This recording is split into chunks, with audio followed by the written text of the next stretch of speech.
Hey, it's Claire and James here. Before we get stuck into this week's episode, we just want to let you know that we're about to launch a first of its kind tool that's going to help you identify where you might be holding yourself back from living your fullest potential at midlife.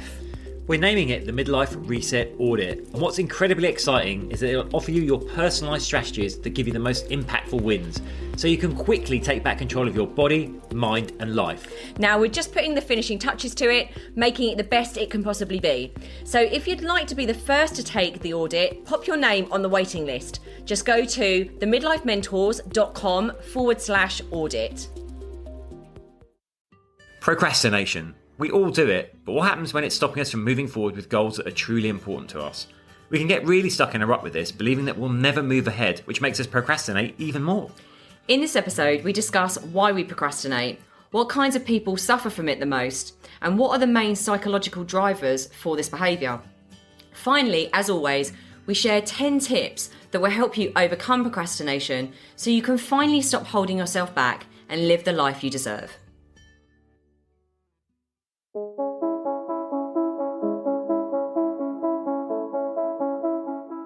Hi, I'm James Davis. And I'm Claire Davis. We're the Midlife Mentors, here to lift the lid on how to achieve health and happiness. The balanced, no-nonsense way.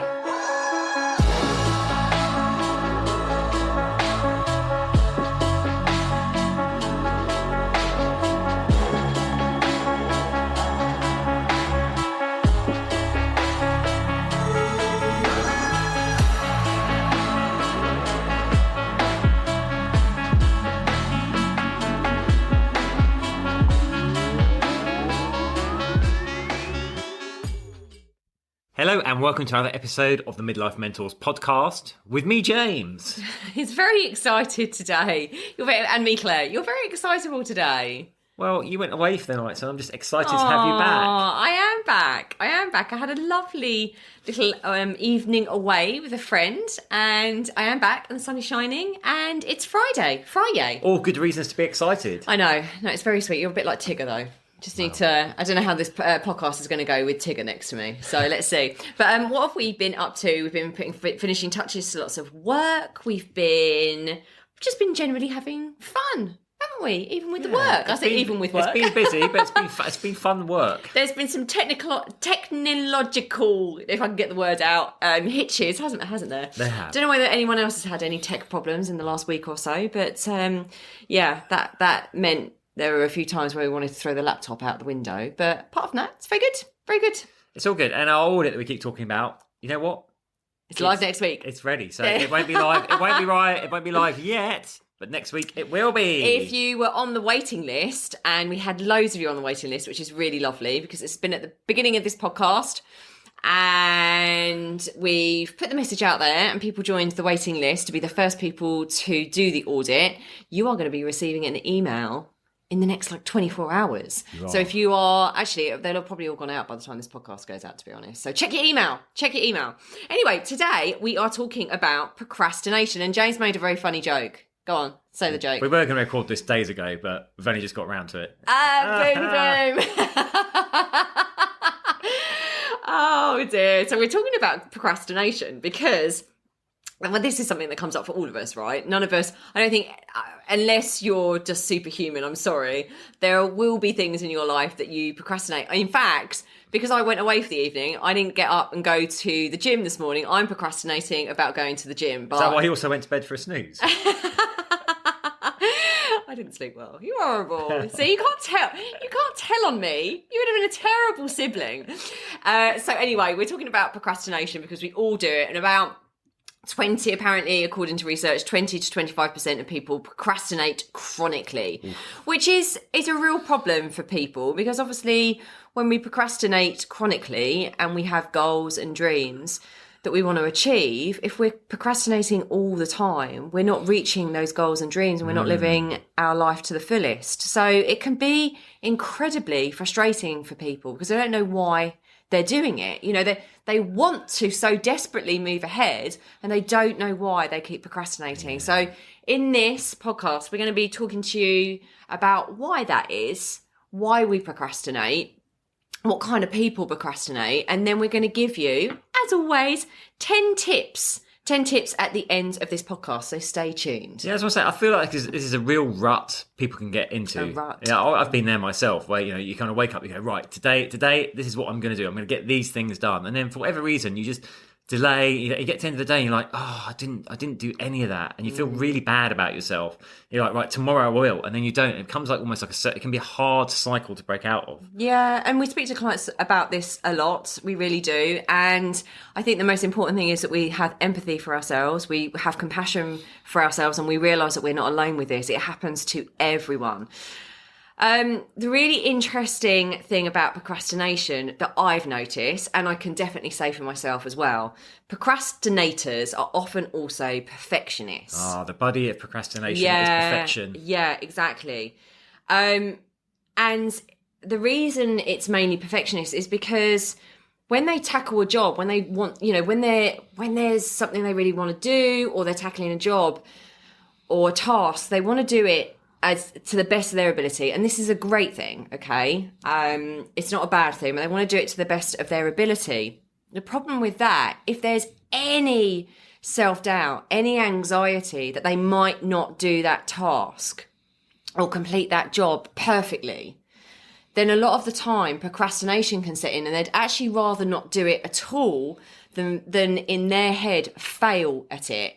And I can really resonate with this. And that links back to our psychological need for safety as well, doesn't it? Which you know we're going to touch on as well. Yeah, absolutely. And, with perfectionists, it's not just about how they feel about getting the job done. It's how they think other people are going to perceive them. Yeah. So it might be actually it's that judgment. Exactly. And they're worrying about what people might think if they don't do something perfectly. But the truth bomb is obviously no perfectionism. Perfect doesn't exist. No one gets everything right completely all the time. And actually the only person judging you most, honestly, we over catastrophize this so much. The only person that's really judging ourselves is ourselves. And so those two kind of characteristics really go in hand, perfectionism and procrastination. Definitely. Well, another thing that can go hand in hand, actually, and it's interesting because it can be both a cause, I think, and a symptom, and that is depression. So, in a way, when you're depressed, when you're feeling down, you've got that low mood, you can find it hard to actually be motivated to think about planning ahead. You can lose confidence in your ability to do things. So then you can procrastinate. But as I said before, that rut you can get in of like, oh, well, I didn't achieve anything, can also lead to depression. So it's both a cause and effect. So that's what I mean about it. It can be quite a difficult cycle to break out of sometimes for people. Yeah, and then we have this whole way that our brain is set up. So I know we've talked a lot about the inner chimp. I love the book, The Chimp Paradox. I'd recommend it to lots of our clients. But, that inner chimp wants instant gratification. And also we are set up in a world where we have been primed to believe that instant gratification is not only possible, but the best thing to do. I want it and I want it now. So if there's a task that we need to complete, if there's something that we really want to go for, that inner chimp is always going to want to go for the instant gratification. It's going to want to pull you towards instant gratification rather than long-term gains, because actually they're two different parts of the brain. And so you'll be thinking, when you sit down to do that task that you've been remunerating over, I've got to do this, and the results and the payoff and how I'm going to feel when I've done it is X, Y, and Z. But you can still get floored by that inner chimp just going, oh, don't worry about it. Why don't you go and feel happy now? Get the dopamine hit now by going off and doing X, Y, and Z rather than that, because we are dopamine freaks. We want the dopamine hit. We want the instant gratification. Yeah. So we're kind of working against our own psychology there. Classic example of this is you sit down to do the work. You're like, right, this is the moment. I'm going to nail this chapter, this email. You're like, oh, I'll just check to see if that neon sign on Temu has changed price at all. Exactly. 5 hours later, you've got a container full of tat winging its way from China towards you, and you haven't achieved the thing you wanted to achieve. I'm pleased to say James doesn't do this. I don't do that, but I know plenty of people do, right? People get lost in the scroll hole. They can start to adopt other behaviours like shopping is something people are dropping into now. It's so easy to do online shopping. It's almost like a form of avoidance they can fall into to stop them doing the thing they want to do. Yeah, well, it is avoidance, isn't it? The pain, the long-term that the short-term pain, basically, for the long-term gain is something that we just don't want to experience. We just want that instant gratification. And like, if we think that something's going to be hard, which, let's be honest, you know, when we've got goals to go for, they're not going to be easy, because, you know, life is full of, you know, hard choices that we need to make, that, you know, we're going to experience the result in the long term, but not necessarily in the short term. But we're constantly going for that, as I said, that instant gratification. And when we think that something's going to be hard, we distract ourselves. We do something else rather than thinking about how hard it's going to be, so we just don't get started. Yeah. Another thing is keeping ourselves safe. I don't know whether you want to explain the psychology around this. Yeah, so the psychology of this is the role of our subconscious is to keep us safe, but safe for the subconscious basically means that you're alive and functioning. It doesn't put parameters on about how happy you are or anything like that. It's just like you're alive and functioning. So often it will seek to maintain the status quo, like keep you where you are, rather than risk changing something, which could be a threat to your survival, by taking a step in a different direction. So this can be another reason that we procrastinate. It's classic self-sabotage. It's because the subconscious is telling us, like, you know, things are all right at the moment. You're comfortable. Don't do anything to rock the boat. Yeah, absolutely. And this is the resistance that we come up against so much. And it's just awful to see this, you know, especially when I'm doing like some one-to-one coaching with clients. So we've got part of our brain that's saying, no, don't worry. We can just stay safe. Even though there's this other part that's going, no, I need to get this done because I know it's going to make me happy. There's this other part of our brain that's saying, don't worry, you can put it off. Let's just stay where we are. Why don't you watch some Netflix? Why don't you surf the internet? Why don't you do that? And yet, you know, then that's the part of the brain that also then later on starts beating you up for not being good enough, because you haven't done what you said you were going to do. So this part of the brain can be really, really sneaky. It can tell you that it doesn't matter. All these kind of lies. It doesn't matter. You can do it later. Actually, you're happy where you are. And then it will tell you later on when you haven't done it, well, I knew you wouldn't do it. You never do it. You're such an undisciplined person. You know, you're not motivated. You're never going to get this done. And all of that, the torrent of abuse that part of your brain can also, you know, start saying to you. So hopefully some of those things that we've explained there kind of give you an idea about the subconscious mind, because what we always say is we've got the conscious mind. It's like an iceberg. We've got the conscious mind. It's the tip of the iceberg that we can see. And then underneath the water, is all of this stuff going on that we feel flummoxed and bamboozled. I love both of those words. Flummoxed and bamboozled about, because we're like, I cannot understand what's driving this behaviour. If I really want this stuff, why can't I get my stuff? And this is really about understanding, really deep diving, and this is where coaching is so helpful, deep diving into what's really going on there with like our limiting beliefs, the stories we are telling ourselves, what we can do to use some tools to actually work with that voice, to soften that voice, to understand that voice, and to I suppose actually take back the power from that voice. Because there's another part of ourselves that is the adult, the sovereign, I suppose like the soul divine part of ourselves that is all-knowing, all-powerful, knows what it needs to do, wants to get on with it. And then there's this other part. So it's about knowing that those two are kind of like separate, and you're not necessarily that voice. Yes. Another reason we can procrastinate, of course, is self-doubt. I mean, that's kind of linked to everything we've said, but you can really doubt whether what you're doing is worthwhile, or have doubt in your own capabilities and abilities to achieve it. Yeah, and that anxiety as well. And anxiety. And anxiety is a really big one as well. Like that anxiety about, what if I get it wrong? What does my life look like if I do? You know, sometimes we procrastinate because we're scared of being happy. Yeah. Like we procrastinate because what will my life look like? What will need to change if I do reach that goal. So that's a really sneaky thing as well that our subconscious mind does. Like, I was going to say, often that's an unconscious belief that we might not even be that aware of. No, And we can be like, absolutely. why do I keep sabotaging for myself to this thing that I really want? It's I'm not actually because worthy. there's a part of you that's afraid to have the thing you want. Absolutely. It's the kind of stuff we dig into with our coaching clients. Yeah, all the and time. I'm aware It comes up for so many people. And I'm aware, obviously, when we're talking about the different parts of ourselves, some people might get a little bit confused, but actually it's quite helpful to go back. What was the podcast we did on shadow work? It's kind of a really similar thing to the different elements of ourselves. But we can really identify a lot of the time with these thoughts that we are having and these feelings that we are having. And sometimes it's really helpful to understand that there is a different part of our brain, almost like a different entity, that we can separate from ourselves. So we can step back and have a conversation with it and actually start feeling like it's not controlling us, and actually that we can take back control and be more empowered. So what are some of the tips? So we've kind of gone over there, what procrastination is, why we do it, what kind of people procrastinate. It's absolutely mainly perfectionists. The instant gratifications. It's about keeping ourselves safe and worrying at that anxiety and worrying about not getting the job done perfectly. What people might think about us. Maybe it's that we're holding ourselves back from even being happy because we don't know how our life might change if that happens. So what can we start doing? What kind of tips? This is the most important thing. What can we start to do now to start moving ourselves forward?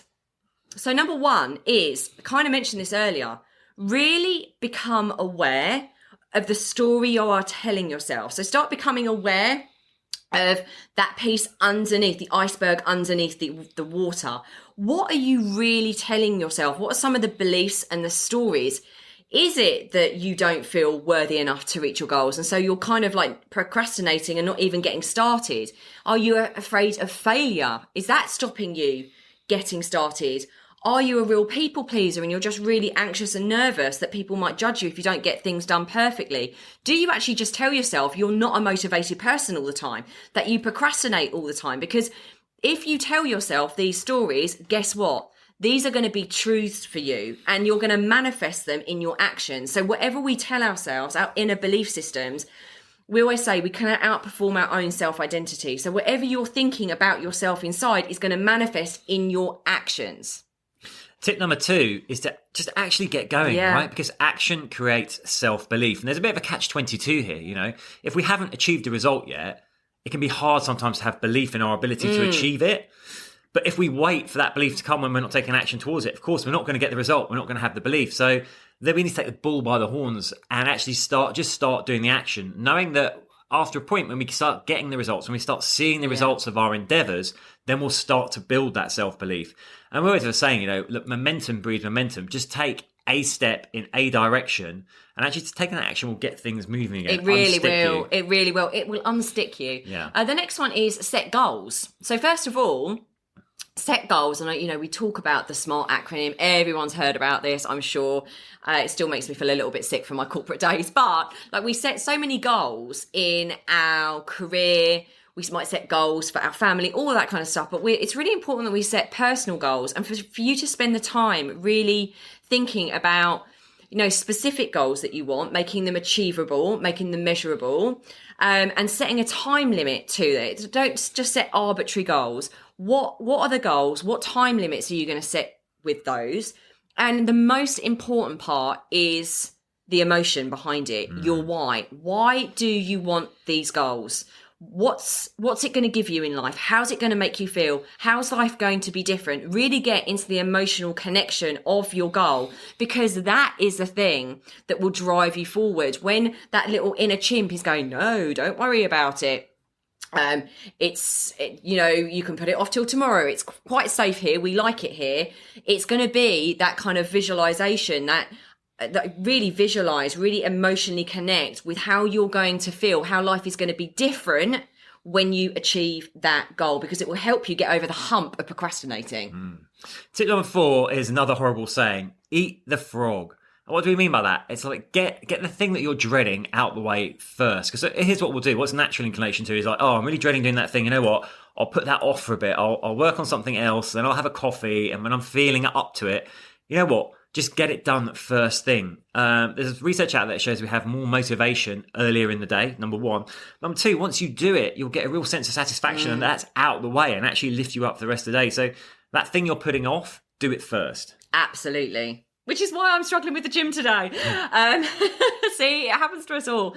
The next one, number 5, is create routine. So our subconscious mind loves routine. It loves that safety, like we've already explained. It loves to know where it stands, and it gets stress. When it's stressed, it's normally because we're out of routine. So regain control over your life by creating routine, and in that sense, it's actually going to help stop the procrastination, because if you are just getting up or you're going to work and you're willy-nilly just doing things here, there and everywhere, and there's no structure to your day, I can tell you that's going to be the moment when that inner chimp comes in and goes, oh no, don't worry, just sit and, watch Netflix, just flick through social media. If you've got a structure and a routine, you're going to be very empowered, very in control. You're going to know where you're at. You've got that sense of safety. You're going to release the stress, and that procrastination is way less likely to come in and, smash you down to the ground. So creating routine is really, really important. Definitely, massive. 6, use the power of modelling. By this, I mean, not Cindy Crawford style modelling, but... All right there, Mr. 90s. Going to be talking about Claudia Schiffer in a minute. Oh, don't, you're getting me bothered. But it's like modelling the behaviour and the beliefs of someone that has achieved the thing you want to achieve. So it's like, what would a motivated person do, think and say? How would they behave? What would their beliefs be? Now, this could be a real person, right? You could go, I've got a business venture. What would Richard Branson believe about this? What would he do? What would he say? And it's very important. You don't need to know those things. Of course, you don't know them. You just imagine what he would do. Or you can make up like a fictional character. Like an alter ego, and this is another area of psychology where we give ourselves an alter ego. So Beyonce does this, doesn't she? She's got an alter ego. There's been an amazing book about this as well, the alter ego. But it's about stepping into that, I guess, that other identity that has what you need to succeed. And that is really, really powerful. Yeah, and actually reading those every morning, or even actually every single day, getting up and kind of writing out, okay, what would a motivated person do that isn't a procrastinator? What would they think? What would they say? What would they do? And then reading those and writing them out every single morning, so you can kind of really embed those different beliefs about yourself. The next one, number 7, is reward yourself. Now, this is really, really important. My favourite. Rewarding yourself is really important. Now, it could be for some short little tasks. It could be for a longer task when you've completed it. What I would say around this, don't make the reward so far away that you are just thinking, I'm never going to get to it. At the maximum, I would say, give yourself rewards every week, like some way. Maybe it's a date night. Maybe it's going, to your favourite theatre. Maybe it's, I don't know, seeing a friend. Whatever it is to you, you can actually have... I always say you have like a little jar. This is another little trick that we have spoken to clients about before. Have a little jar of like things that make you feel like really good. Write them down on a piece of paper, like having my nails done, having a massage, seeing a friend, going to the theatre, watching a movie, all these sorts of things, and put them in this little jar. And then once you've reached that goal, and that you've accomplished it, pick something from the jar, because it makes it fun. Yeah. It makes it a really fun thing to do. So making sure you reward yourself is really important. And then I always reward myself after like a big goal with something really big. Yeah, I was going to say, don't be afraid to use micro rewards as well. So I do this. I use a bit of carrot and stick. I'll be like, I fancy a cup of coffee now, but you know what? I'm not going to allow myself to go and make one and have one until I've achieved this thing that I'm working on at the moment. I think I do that naturally, actually. Yeah, I kind of do it naturally, but I think I find a lot of power in that, like micro rewards. It doesn't always have to be the... Try not to make it chocolate. No, not chocolate. It's simple as like, I'll go outside for a walk, or I'll just go and get a cup of tea. But it's I won't do it till I've achieved this thing. And I think it's really important, just like I said, to make that work for you, whether it's, achieving those goals in a week. Don't make it too long, but maybe a bigger reward when you've achieved something really, really big. But like James said, micro rewards really help too. So the next one is... accountability. This one's huge. There's all kinds of research out there. If we publicly state a goal, we're much more likely to succeed at achieving it than if we keep it to ourselves. ourselves. Because if we keep it to ourselves, it's easy for those little voices we're talking about to talk you out of it and then beat you up for having let yourself be talked out of it. But once you've made it public, you have accountability to others, and that is extremely powerful.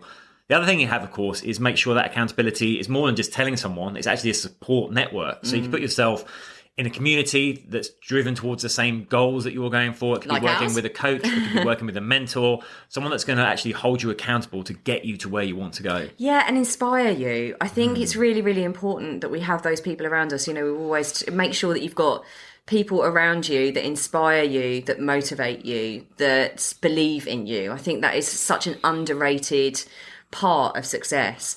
And the next one is minimize distractions. So Pretty self-explanatory, really. yeah, minimize distractions. But I think there's so much research. There's actually a book that I'm reading. I can't remember the name of it because I'm reading it on and off with another one. But it's around being distracted in this modern day world and like how we can minimize distractions on our phone, on our laptop, around us. Because actually the research is staggering. The fact that when we get distracted, how long it takes us to get back into the task again. So, you know, one of the things I do to James is put an imaginary red flag up. This sounds really funny. An imaginary red flag. I say, James, the red flag is up right now. You can't distract me at all with any questions until I'm done with this task. But it's really important. Put your phone, if you've got something that's really important to you and you've got a task that just needs to get done and you're eating the frog with it, just, you know, don't have your phone even in the room, because again, there's lots of research about even having it in the room, you feel distracted. Turn off all the notifications on your laptop, turn your email off, you know, create blocks of time where you are not distracted. Go into a different environment as well. That's a really, really powerful thing. Take yourself out into a different environment. And the final one is the 10-minute rule. So I don't know who came up with this, but I've been seeing it around. Basically, it's when that little inner chimp voice is going, oh no, don't do it. Like, let's just chill out. Let's watch Netflix. Let's, you know, do whatever. Actually just saying to that little voice in your brain, saying, okay, that's fine. I'm just going to do this for 10 minutes. I'm going to do this task for 10 minutes. And if you still want to play and you still want to go off and run riot and distract me with chocolate, with whatever you want to distract me with, then we'll have a conversation about it right now, about it then. But right now, I'm going to set a timer for 10 minutes and I'm going to work fully focused on this task. And what tends to happen is, because you've had that conversation with the inner chimp's, all right, well, in 10 minutes time, I'm just going to run right again. That's okay. So it normally just quiets down for a 10-minute window. It also makes you feel really empowered, and you're going to actually, you know it's 10 minutes. It's just a tiny, tiny chunk of time. So psychologically, you're like, right, I can do that. But what tends to happen is you do those 10 minutes, you feel good about yourself. You feel a sense of empowerment, that you've actually moved forward on the thing you really, really didn't want to do. Then what happens most of the time is people go, oh, I can just go for another 10 minutes. So they go for another 10 minutes and they have that same conversation. And 10-minute blocks seems to be psychologically an area from the research that is, we're able to cope with that. And it really helps us overcome that original kind of procrastination, because we're literally breaking it down into 10-minute time slots. Makes sense. It does make sense. And like that's that feeling of pride. And I could keep going. That wasn't too bad.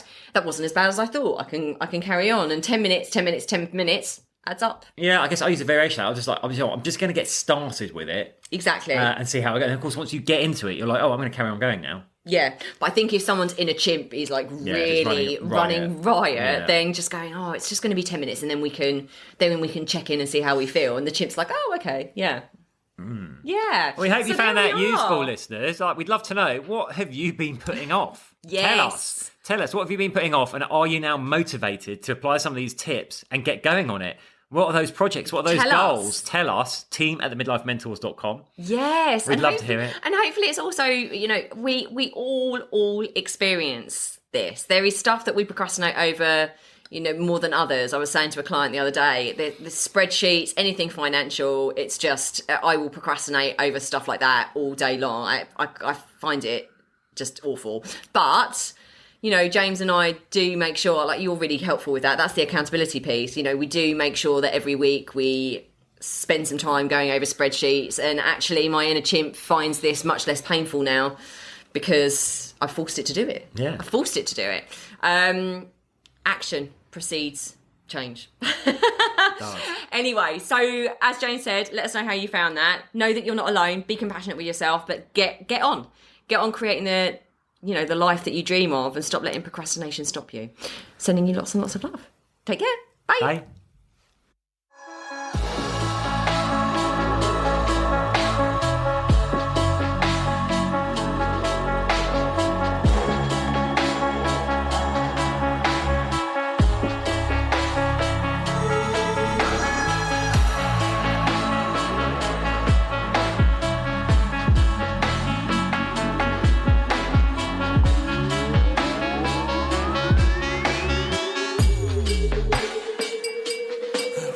Yeah. You've been listening to the Midlife Mentors with Claire and James Davis. We'd love to hear from you. So drop us a line at info@themidlifementors.com with any questions or topic suggestions. And make sure you join us on our Facebook page and YouTube channel. You can find us under the Midlife Mentors. Yeah. What? Yeah. Yeah. Yeah.